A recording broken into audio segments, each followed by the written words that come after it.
Hello Year 11 Triple Science Biology class. You will need your booklet, Microorganisms and Their Applications. This is the second to last lesson in this booklet, and this lesson is all about food preservation. So our objectives are to understand the link between temperature and bacterial growth and understand its application in food storage. You'll need to turn to page 26 in your booklet for me, please. So you should see an image that looks a little bit like this, but you've got a black and white version in your booklet. In your booklet, there are some rectangular shaped spaces, okay, where you have got to fill in where it says cook it. So for example, up here, yeah, where it says keep hot foods at, here. This is what we call the danger zone. Bacteria grow rapidly over this temperature range.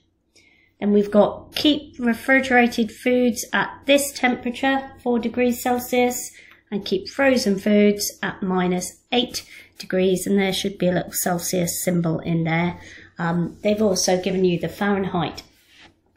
So when we're talking about food preservation, okay, we talk about something called the danger zone. And so if you've done this work with Miss Palmer in cooking, we want to know what happens to bacteria in this particular zone. Oh, apologies. So it's between 4 to 60 degrees Celsius, and this is where bacteria multiply very quickly. The temperature is ideal for them to start dividing. Most bacteria will divide at least once every 20 minutes, and that time can be reduced by increasing the temperature between that 4 to 60 degrees Celsius. You notice that above 60 degrees Celsius, okay, we've got keeping hot foods at 60 or hotter, and then cooking between 72 to 82. This generally will kill most bacteria, and obviously getting to 100 degrees Celsius, most bacteria will not survive that. However, there are some bacteria that can survive in hot springs, okay, and in some of the vents that they found deep in the ocean beds. And there are also bacteria that have been found in very low temperatures in the Arctic, okay? So there are always exceptions to the rules. These are what we call extremophiles.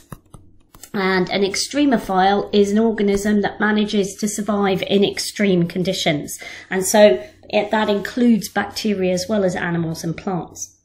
So underneath that diagram, you've got a couple of questions. It says, what conditions do bacteria need?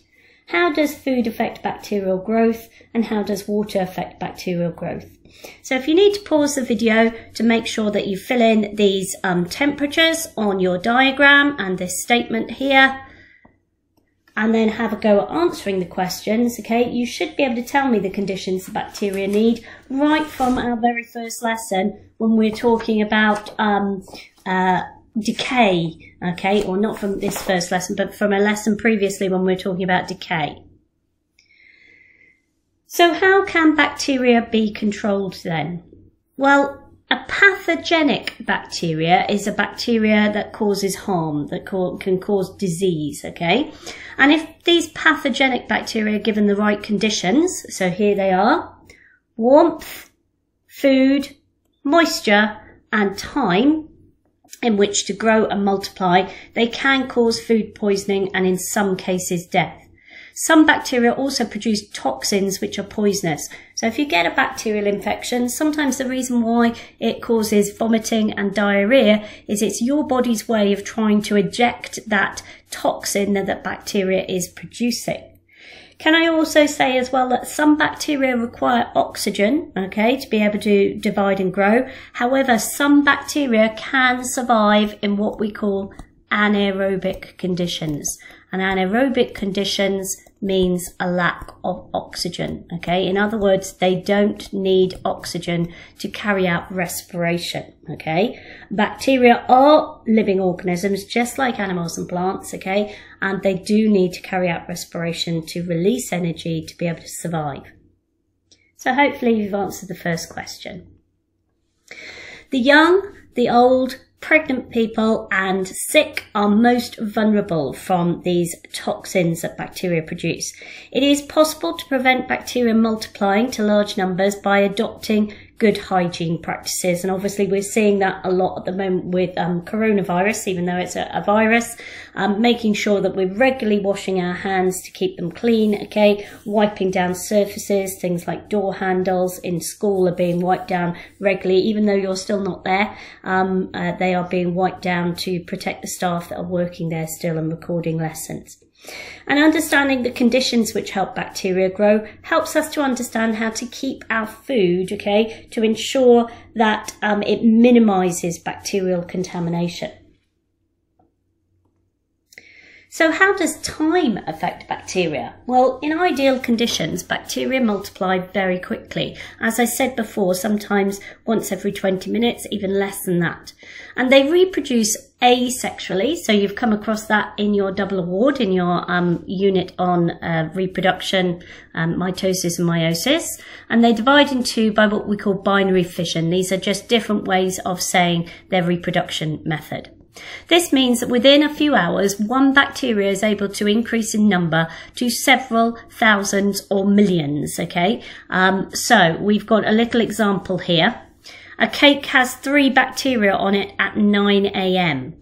If the bacteria can multiply, divide in 2 every 20 minutes, and the cake is left out in a room until 1 PM, how many bacteria could there potentially be on it? So pause the video. Use a scrap of paper, okay, see if you can figure it out. Remember that we start with 1 bacteria.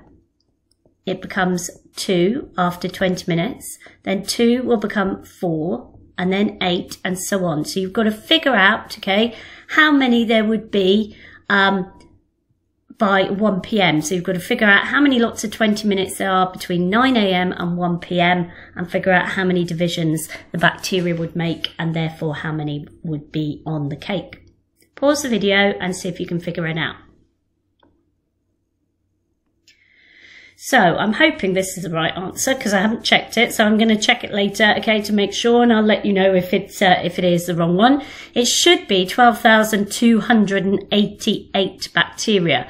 So by all means, if you think that's wrong, okay, please message me, okay, but I will be checking it later as well just to make sure.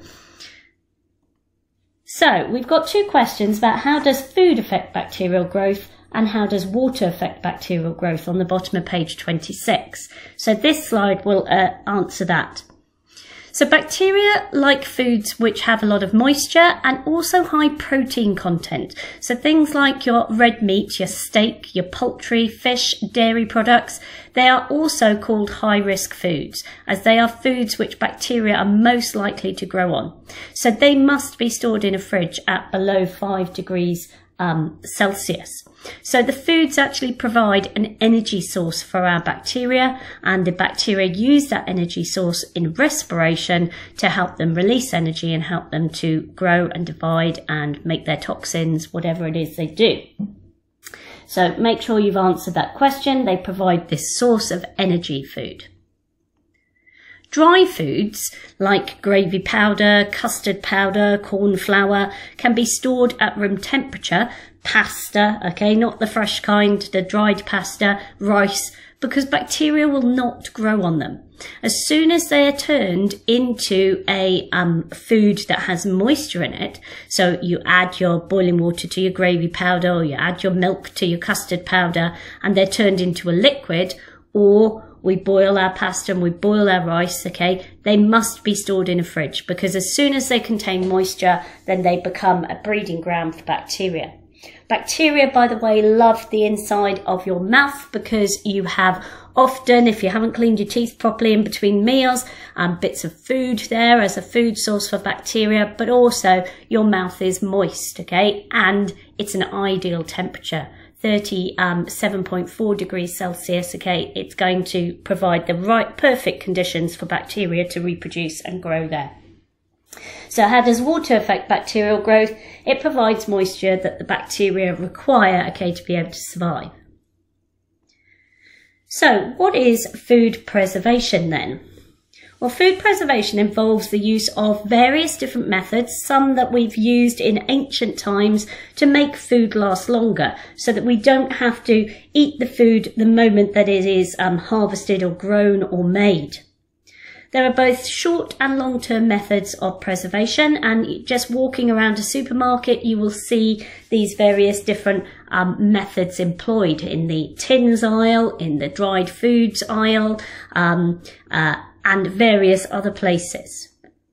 Preservation extends the shelf life of food by either killing the bacteria or by slowing down the growth of bacteria. So in the freezer section, for example, bacteria will still be present on the food. However, because the temperature is so cold, they're unable to reproduce to a level that would cause us any harm. However, the moment that you take them out of the freezer and the food starts to defrost, it provides opportunities for bacteria to start to grow. So how does chilling preserve the food? It's a short-term method of preservation. Raw ingredients and food products need to be chilled, and it preserves the food by slowing down the growth of bacteria. So we've got some various different methods here of food preservation. This is on the top of page 27. I want you to pause the video and think about the factors that you've just talked about on the opposite page, page 26. Warmth, moisture, food, time, and also oxygen, okay? Which of these factors are missing in each of these methods of food preservation, and how does this prevent bacterial growth? Pause the video and answer or complete the table. Thank you. So, fridge, freezer, the factor that is missing is temperature. And how does this prevent bacterial growth? Because it slows down the reproduction of bacteria, the reproductive rate, I should say, the reproductive rate of bacteria that could spoil the food. Spoiling the food means to contaminate it, okay? Freeze drying. Freeze drying actually removes any moisture from the food. And so again, this is going to slow bacterial survival. Oh, apologies. Let's get back. Bacterial survival. It's the B gone. Bacterial survival. Because they need moisture to survive. Canning. What canning does, it depends what the food product is that's being stored in the can. So sometimes food is canned in oil, sometimes it's canned in syrup, so things like peaches, sometimes it's canned in salt water. But all of these canning methods, they remove oxygen, so oxygen can't spoil the food again. If you get a can that has got a slight dent in it, they do say you've got to be wary. If it's only just got the dent, it should be fine. But if it's been dented and then sitting on the shelf for a long time, this sometimes can cause the food to actually go off inside the can. So oxygen means that they cannot respire the bacteria. Respiration rate is reduced.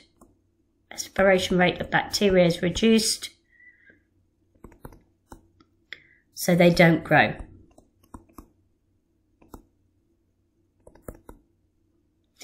Salting. Salting is a really old method. We do it particularly with meats and fish, okay? And what it does is it actually removes the moisture. So I'm not going to fill this in again because you can see it slows bacterial survival. And the same with sugar. Sugar, very, very high levels of sugar, okay? So making syrups and preserving things like fruits inside syrups, things like cherries and peaches. Again, moisture is missing, so it slows bacterial survival. And finally, vacuum packed, okay? Vacuum packed is going to remove the oxygen. So again, the respiration rate of the bacteria will be reduced so they don't grow. So make sure that you've filled in that table for me, and we're going to test your artistic skills for the next task, okay? So at the bottom of page 27, there is a picture of a fridge, and it says draw diagrams of appropriate foods on the correct shelves. So there is an actual order to how you should keep your food in your fridge. I know sometimes your fridge, when you open the door, might be, I know mine is a little bit chaotic, okay, trying to find things. But we should always have in the bottom drawers the salad, fruit and the vegetables, okay? Generally in sealed bags or containers, and you would always wash these before you use them. So I'm going to show you a picture, okay? So you might want to copy some of these diagrams, you might want to make up your own.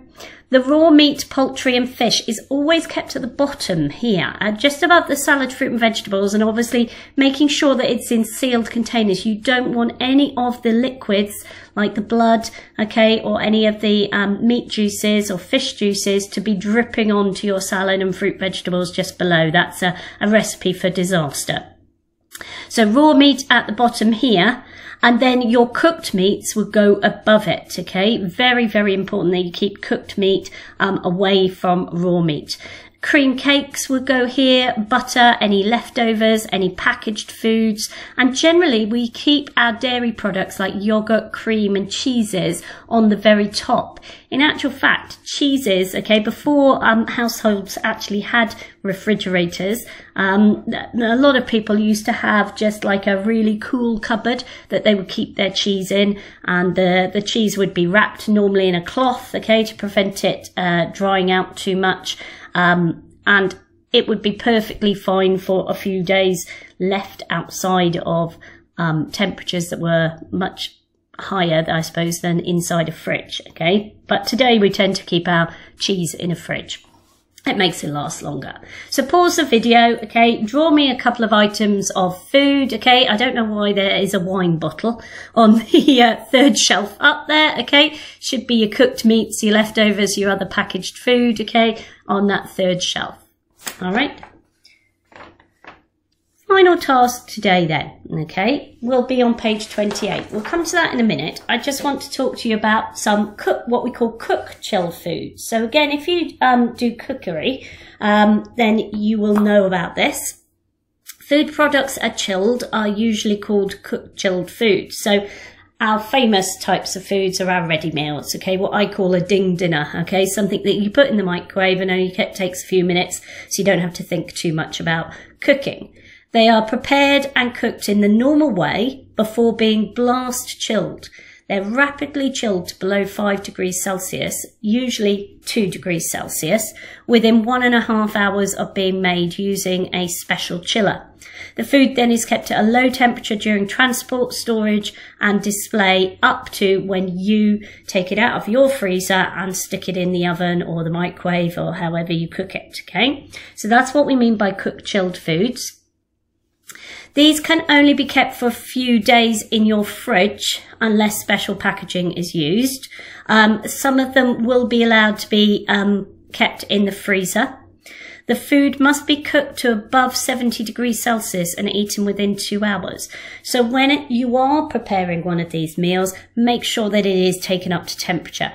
If you take it out of the microwave, for example, and you press the middle of it and it still feels a little bit cold, your beef lasagna, okay, you need to give it a little bit more time. Follow the instructions on the back of the packet, okay? They're usually pretty reliable for telling you how long you need to put it into the microwave or the oven for, and at what temperature or what wattage on your microwave oven.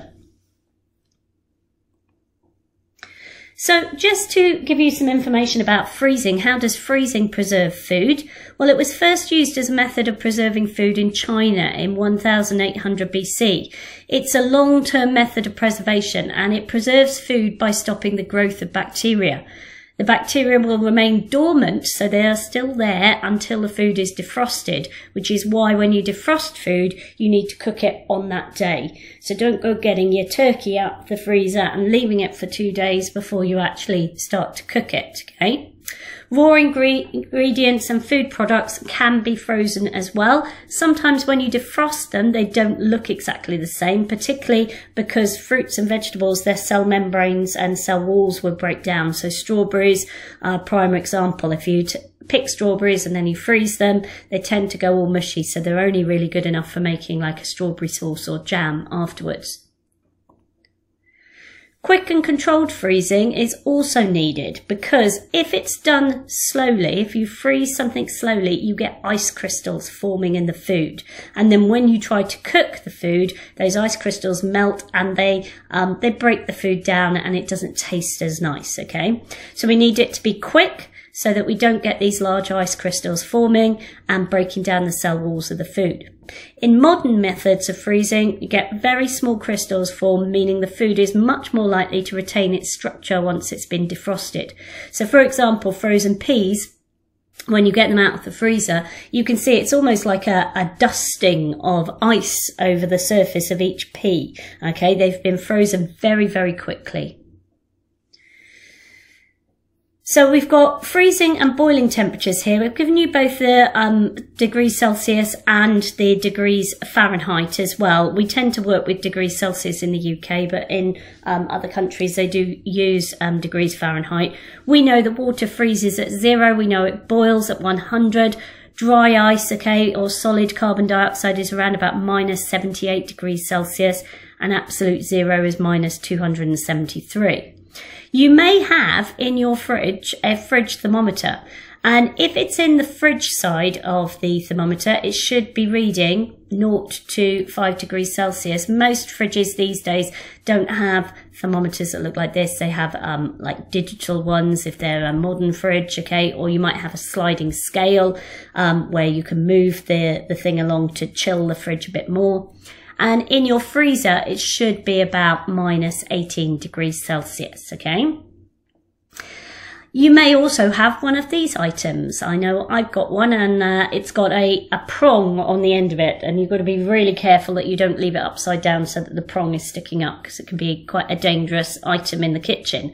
And I use my meat thermometer when I'm cooking my Christmas turkey, or if I'm doing meat, okay, if I'm doing a roast dinner. And if I think the meat is done or the turkey is done, you put the probe, the prong, into the meat, and it detects the temperature on the inside of the meat, and this little arrow should move its way up.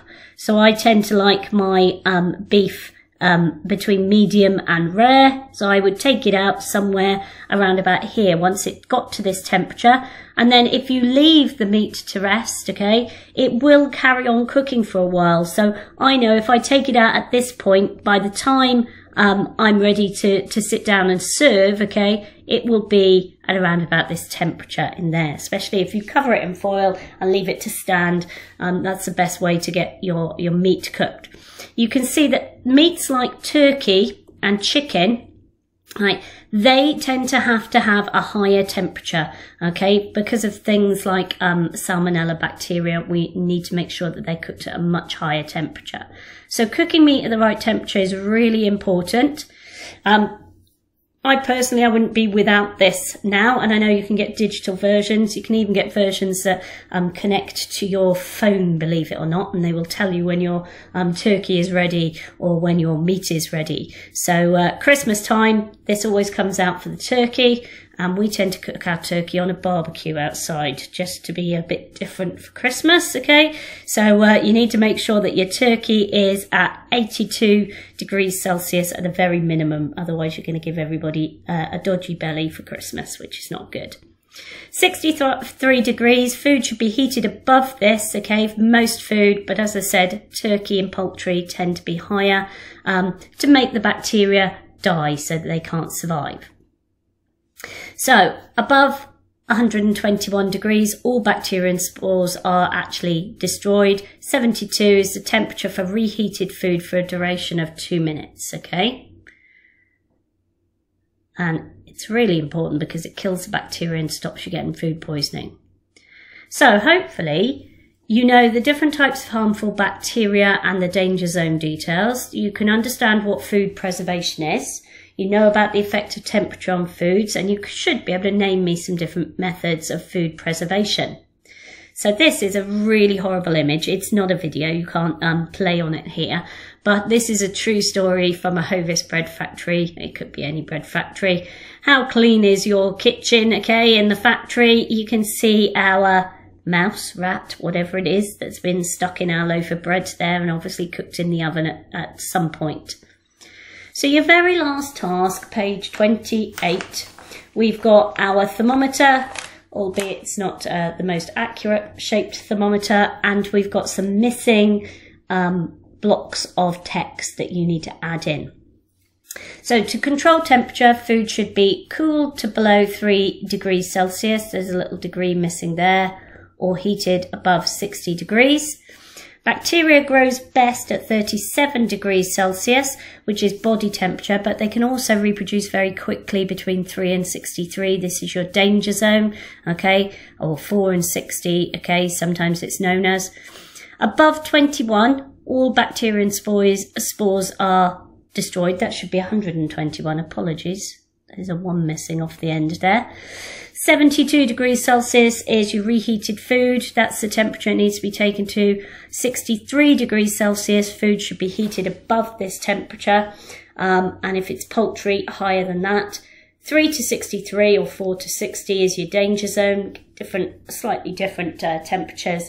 Minus 18 or lower is the temperature of your freezer, and minus 22 is the temperature to freeze food to stop bacteria growing and dividing. It does not kill them, remember that. So pause the video, fill that in. Can I ask you as well, I'm being really fussy here, okay? Can you make sure it puts the degrees in for me, please, okay? Because that is incorrect science. So please put all the degrees in.